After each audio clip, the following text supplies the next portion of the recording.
So yeah, so just trying to pick out a couple of different sizes, mainly the bigger ones and the smaller ones. You know, they're all of a similar size, all of a similar age. They're all at the same lake. I think they're amazing little interesting creatures, you know. I mean, these have been around as long as the dinosaurs have. Do you know what I mean? They're millions and millions of years old. They can live up to like about 20 odd years old. You know, you look at each individual one, they're all different as well. You can see where they've been fighting with each other. Some, you know, look, he's missing a claw. Obviously he's just started growing that one back a little bit. Now they don't usually have that as much use as they used to have when they kind of lose a claw and then regain another one. Sometimes you can tell the difference between the females and the males, just like purely by this time of year, obviously with the females holding the eggs.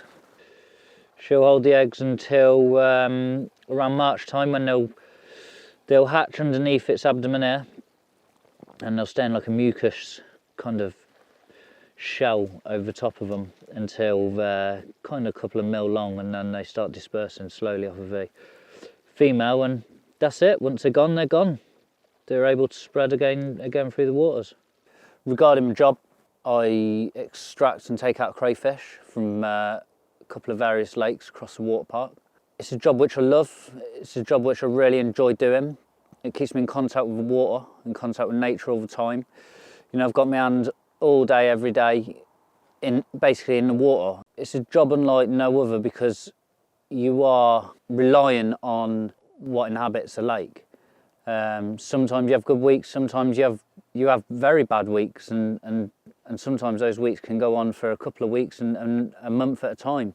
We've just come into a season now where the crayfish have just recently spawned. They're not really feeding this time of year. Water temperatures are dropping, and obviously the light levels have dramatically changed now. And with that, the fish move out from the margins into the deeper water, which means going out in a boat a lot more than I would do. Normally, you can get away with kind of wading through the margins and doing it. But this time of year, we get out in a boat, which obviously gives me a great advantage to seeing the bottom of the lake and the substrates of where fish may have been feeding or may not have been feeding. Areas which I could potentially target for my fishing. Obviously throughout the summer period, the water warms up, and with the water warming up, obviously the air temperature's warming up, and you know, it does get very warm down there. Some lakes, they may have kind of 20 pots in, some lakes, especially this one that we're on today, you know, I can put in excess of 60, 70, 80 pots out there. It's very hard work, very, very hard, and it can be very dangerous at times. You get big winds on the lakes, you're struggling, you know, you're trying to pull pots in, and you're always fighting against the wind.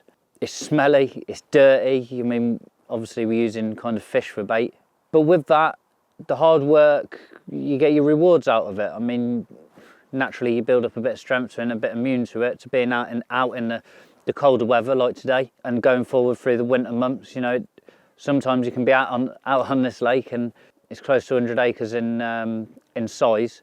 When it freezes over, you know, we can still go out in a boat and crack the ice, and we can still get some of the pots. So it is hard work, but I enjoy it and I love it, and it's a passion. It's almost like another form of angling. You know, you're setting your traps in the day, in the evening, and then you're going to bed at night, and then you're waking up buzzing to get out there, get out on the lake, get the boat set up, get ready, and go and check your pots, see what you've caught. What I can take out of my job and put back into my fishing regarding the actual crayfish themselves. For the crayfish to grow, they have to shed their shell. As soon as they kind of outgrow their shell, which are in now, they will go into a little burrow. They basically turn into a jelly. The shell pops off the back, and then they'll stay in that little burrow or safe place for a couple of days, where then their new shell will harden up. Now, in that period of time, they're obviously very prone to being eaten, and I believe that time the carp are feasting, gorging themselves on these balls of protein. So throughout May time, they seem to all have a main molt. I think it's like a light period changing, and obviously the water temperature is changing. Catches of the crayfish really do go down dramatically. And you also notice that, I think, quite a lot across the water park with the carp. the captures also go down a little bit in May. And I think it is due to the fact that the carp are kind of addicted to eating these soft jelly-like crayfish. They have no shell, they can't protect themselves. It doesn't matter what the size of a crayfish is either. They can be 1 inch, 2 inches, 6 inches, 10 inches, 12 inches long, and they all do it all roughly throughout May period of time. So I think it's something that if you're fishing a lake maybe which contains crayfish, you should definitely consider using alternative bait throughout May, just try and maybe even nick a bite.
Fishing on the bigger pits is you got the weather, which just plays a massive part in all of it, and feeling the energy which it creates, and knowing that when you get those big winds and those big rains and everything's in favour, you get the moon phase coming through, and you're on a big pit and you just know that it feels right, it's going to happen.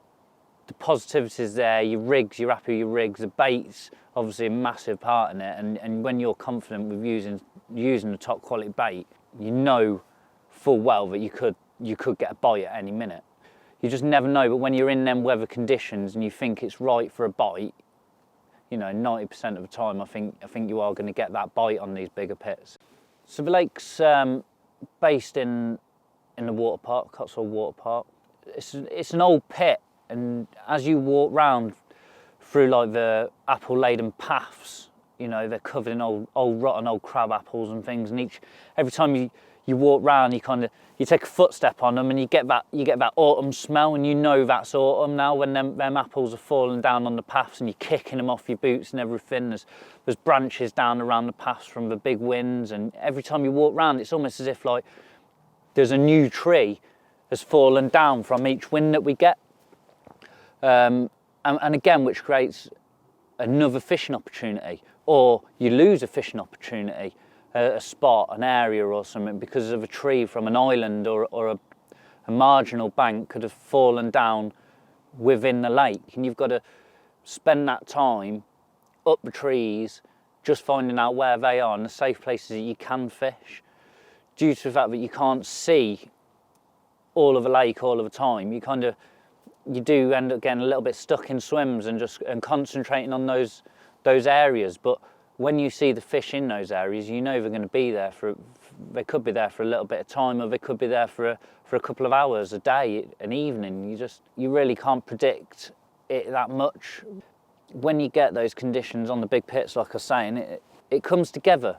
You're sitting there and you're watching the pressures drop almost on your weather app and things. You can see it dropping, and you feel the wind and the energy of it's creating, and then you know roughly you're going to get a bite. Like, you know, you can kind of hear them coming out, crashing out in amongst the waves, and then all of a sudden bang, your rod's away, and that's it. The buzz is on, the fight's on, it's real, and you're in amongst the weather playing it. Massive winds pushing in and lapping against your waders, and you can't really tell what's on the end of your line.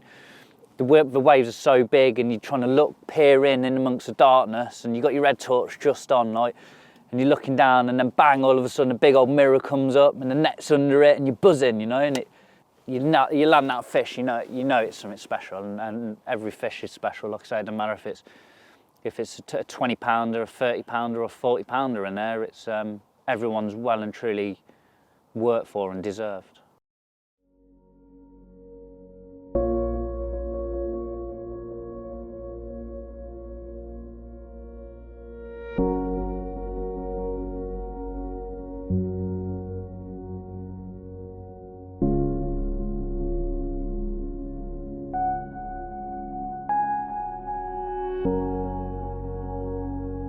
The croc is just an ancient looking dinosaur beast.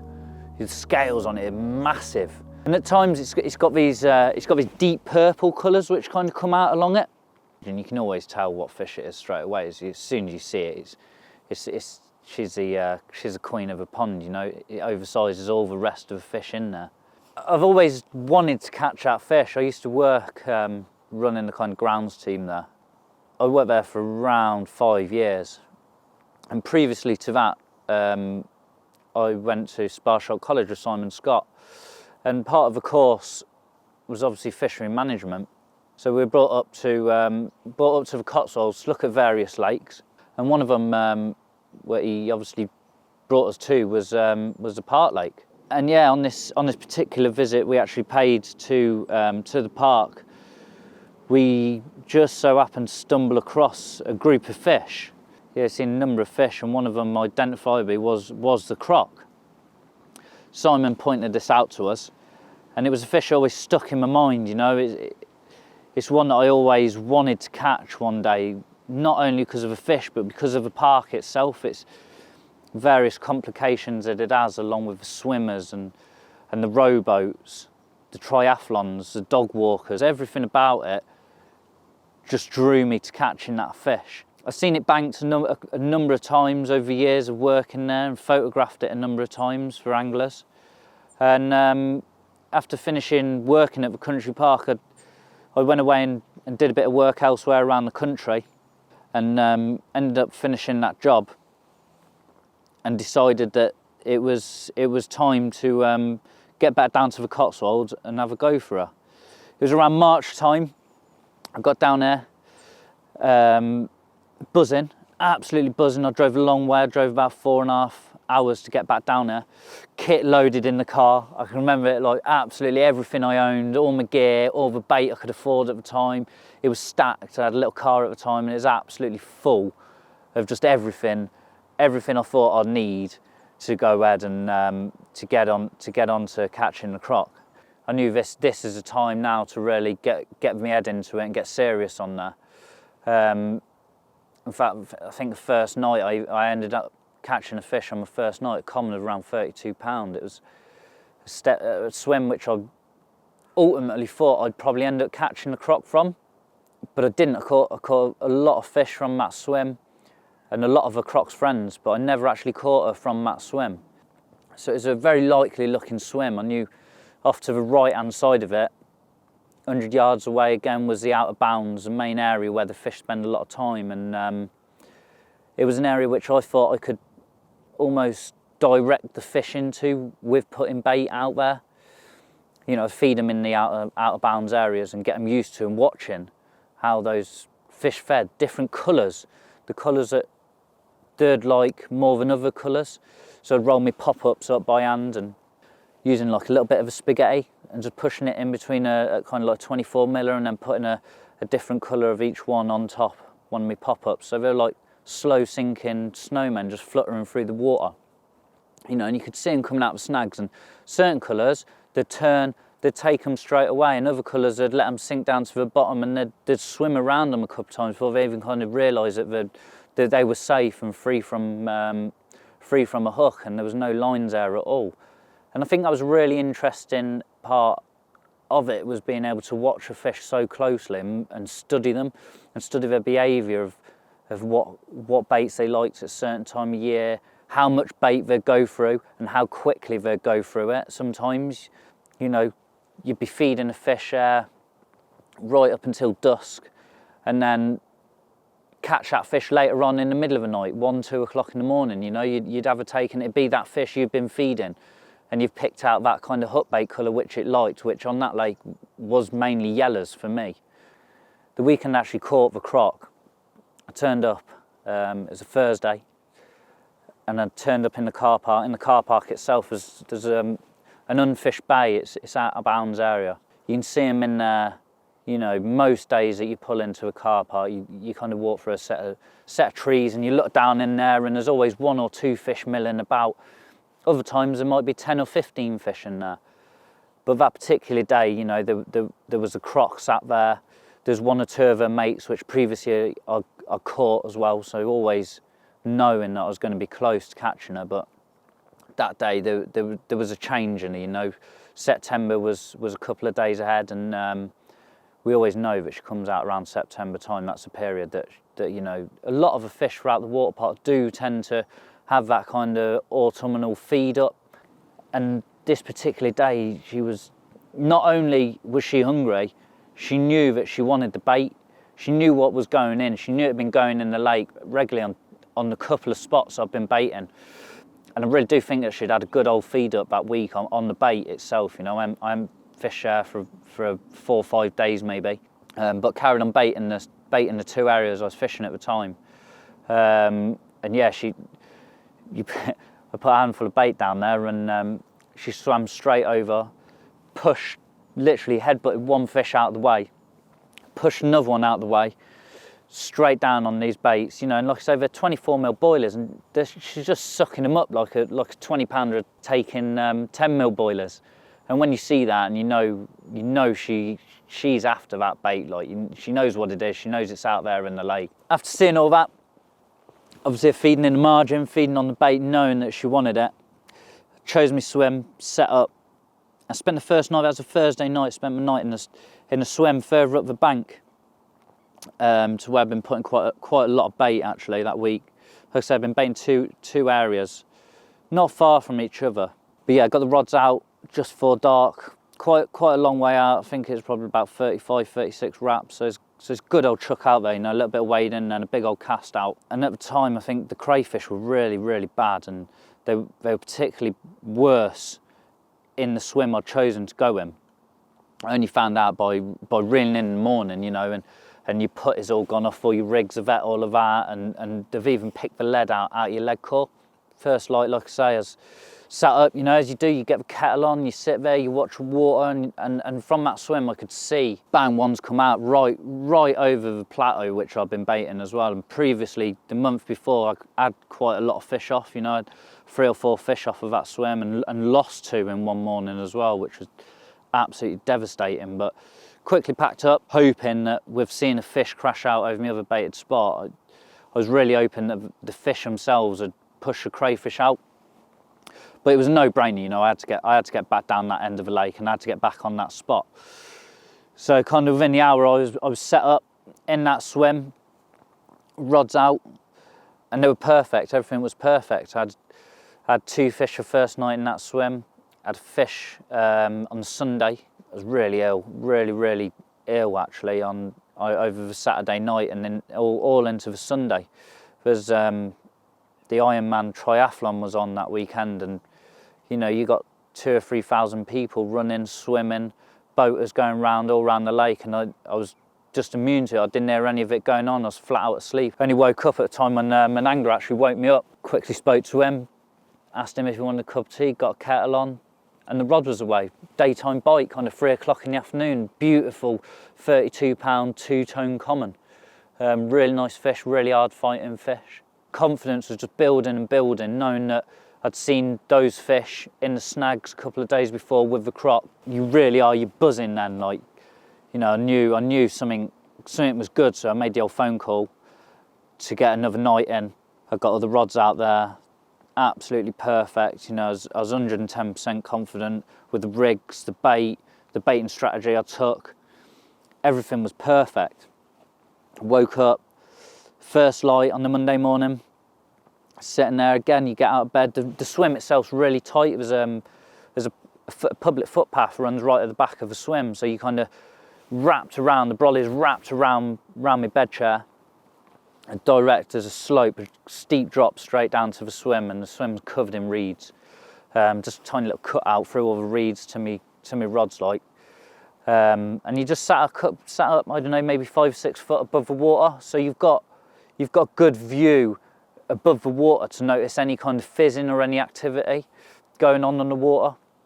And with it being so clear, sometimes when you get the perfect light, you can almost see the area. You can see it glowing, like the kind of the plateau that I was fishing to.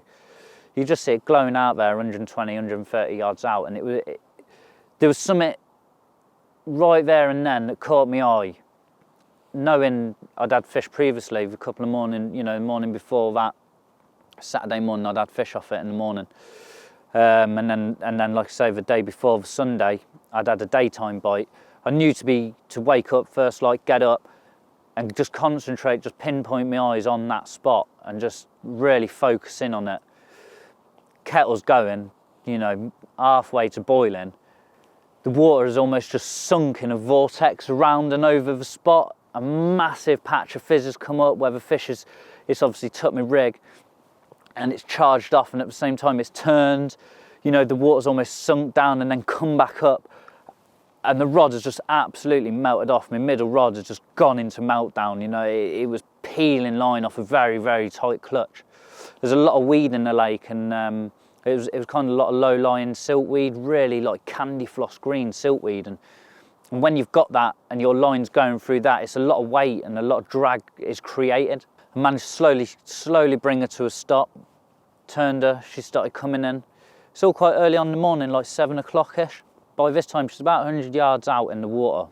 The swimmers have a set of buoys dotted in various places around the lake, and they're all about 100 yards out. Now, as I'm playing the fish, it's weeded me up. As it's weeded me up, the swimmers already started. They're out there at 6:30. They're coming round the lake.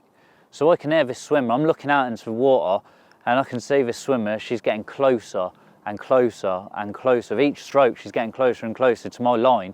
It's the first time I'd had this opportunity to almost discover what would happen in this scenario. You know, it's not one that a lot of anglers are ever faced with. Is, as the swimmer goes over, is she going to spook the fish out enough to free herself from the weed? So the rod tip was plunged down deep underwater just to get her down below her leg stroke and her arm stroke. And luckily, it kind of spooked the fish out enough just to momentarily just free her. So it was an advantage actually having that lady swim over the top of my rods. I suppose I could thank her if I knew who she was. But yeah, with that, I mean, by this time I was slowly gaining line a bit more, and the fish was completely free of the weed. I've always been told the story that the Croc got her name from being a bit of a surface fighter. You know, that head rises out of the water, just like the massive mouth of a crocodile coming up. And that was my next view. 50, 60 yards out, all I seen was this huge, massive sloping head come out of the water side on, and then as I've gained tension again on the line, she's turned, looking directly at me, and the mouth has just opened, closed, pushed water out, and at the same time I've just seen my little yellow pop up smack bang in the middle of the gob, knowing that's it, like she's in the bag. You know, you got to remember, I've been chasing this fish for almost 5 years. You know, I've been through everything there was to go through to try and get this one fish. Like, you know, I've been completely down, skint to the absolute bone, relationships kind of up in arms and that, you know. Everything was a struggle sometimes, and other times it was great, you know.